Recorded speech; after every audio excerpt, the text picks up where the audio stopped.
Hey everybody, thank you for watching us on thefranchiseok.com, 107.7 The Franchise, 107.9 in Tulsa. I'm Brady Trantham. Joining me right now is John Hoover, and we just got done at the Lincoln Riley weekly press conference.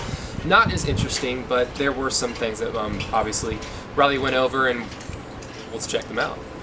I think it was a pretty good start, so I'm excited about that. And like I said, we're not going to be defined by that game. We're going to be defined by how we continue to improve as a team, and if we'll continue to grow, if we can stay healthy, the mentality on this team can continue to develop, then you know, we could have a successful year. So excited for the team and the opportunities ahead. Obviously, an important non-conference game.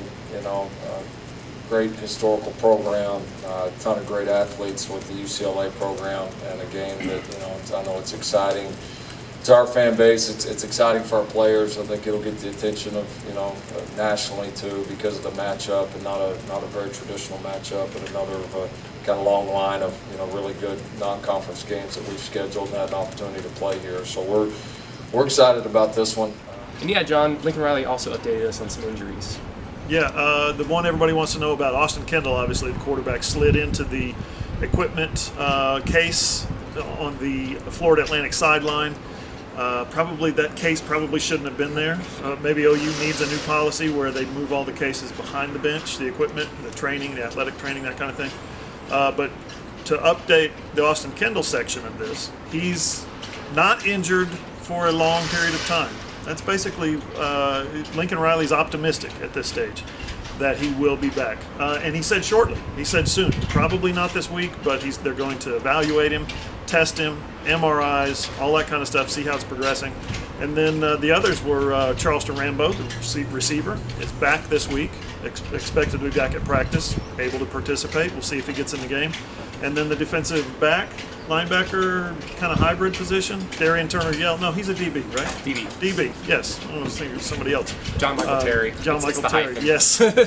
Darian Turner-Yell, injured in practice last week, will be out this week. But again, as well as Austin Kendall, not a long-term kind of injury.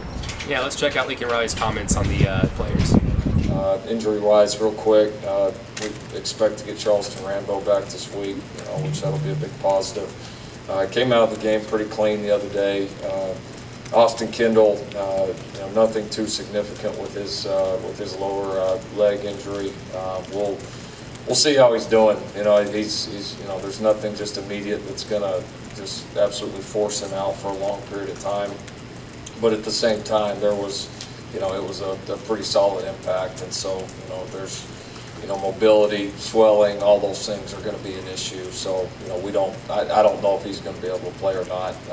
It's just going to really depend on how his leg responds to treatment and some of the rest that he's had already, and we'll get early in this week, and then we'll see. We'll start repping Tanner Schaefer and Tanner Mordecai, having those two guys ready if Austin's not ready to go. And again, it's a little open-ended. We're going to see how he progresses and hope to have him back soon, but also got to have the other guys ready. Everybody else injury-wise is pretty clean, so expect to have the full group back with the addition of Rambo this week. So.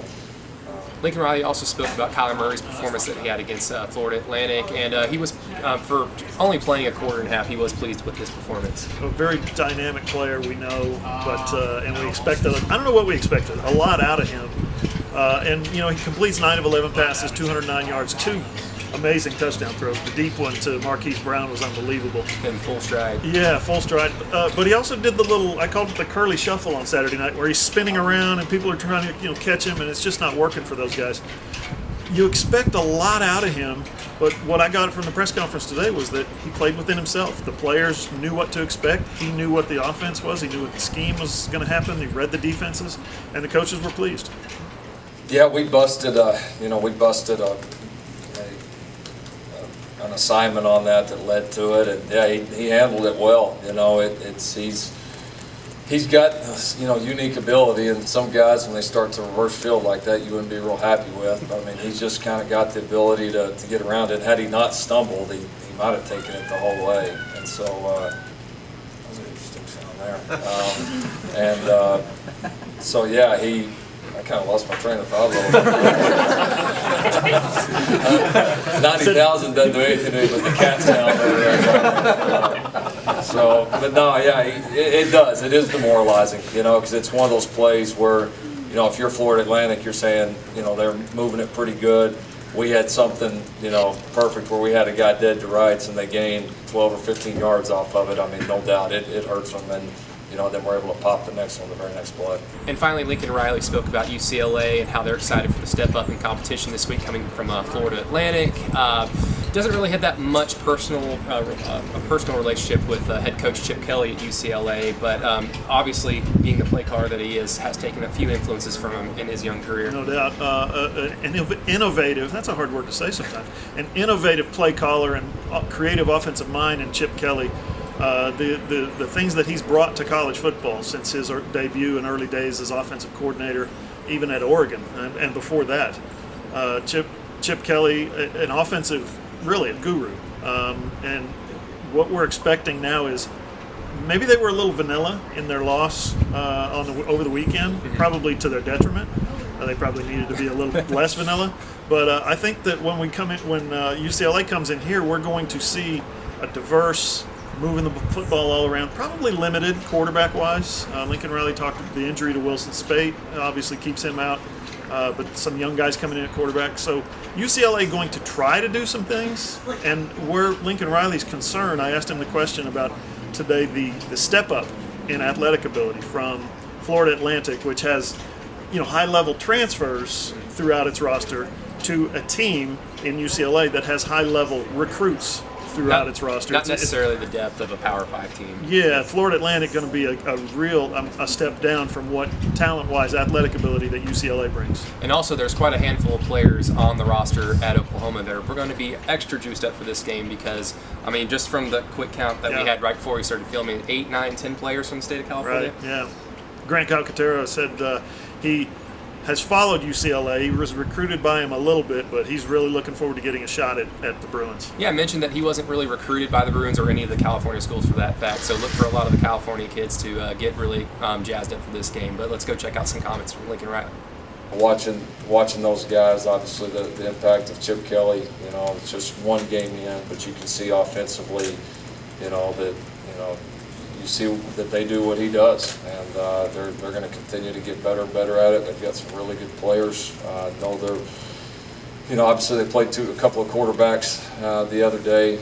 That's transferring from Michigan that played some for them, and then a young kid that came in from Las Vegas that's really athletic. Looks like he's got a chance to be a really good player. So, we'll have to prepare for all those different guys, and obviously, knowing Coach Kelly, his reputation offensively, they're going to continue to challenge you, to play fast, put you in tough situations defensively. So I think it'll be potentially, good news for us in playing, an offensive scheme. Not exactly the same, but has a lot of characteristics of what we saw last week as far as the tempo, creative play designs, and needing to handle that well will again be a key this week for us defensively. Yeah, it's something that, it's been on the schedule for a while, and I've kind of looked at. I never really was a UCLA fan. I didn't really dislike them or anything, but being all the way out here and being able to play a team from back home is really cool, I think. I know a ton of players on the team. I played with Rick Wade. He's one of their better D linemen. And so I'm really excited to go out there and play some of those guys. Were you ever interested in them, or did they factor at all into your recruitment? They recruited me a little bit, but honestly, no schools from California really showed much interest in me, so that's also in the back of my head a little bit. So yeah, I'm really excited to go out there on Saturday and play those guys. Yeah, the body types are different, certainly, especially when you look around the line of scrimmage. That's the spot that it's the most noticeable. You're going to, these two outside linebackers we're getting ready to play, both look as good as you can look and play outside linebacker. Both, long, rocked up, can move. Just, kind of how you draw them up. They're going to look like that front seven defensively. I know they're very good in the back end, which I think the group last week was too.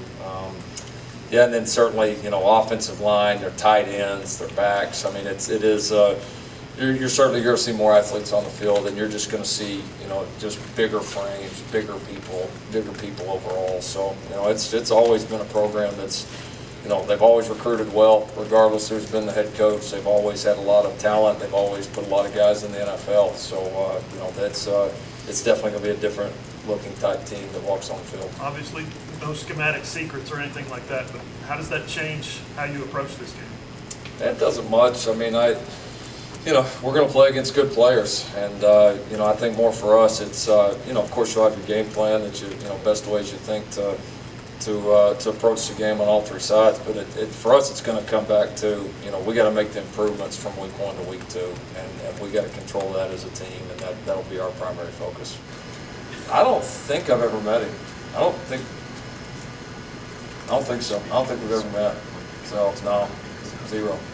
And that wraps up today's press conferences from players and head coach Lincoln Riley. Once again, everybody, thank you for joining us on the franchiseok.com, YouTube, wherever you're watching this. We really appreciate it. Be sure to stay tuned to 107.7 The Franchise, 107.9 in Tulsa. Check out John's show tonight. He will be on from 6 till 8. 6 to 8 every weeknight. 6 to 8. Madison and I, camera girl, will be at post practice today at around 6:10, bringing John some sound bites from offensive players, and we will be doing so tomorrow on Tuesday. So look forward to all the content coming forward, and until then, we'll see you guys later.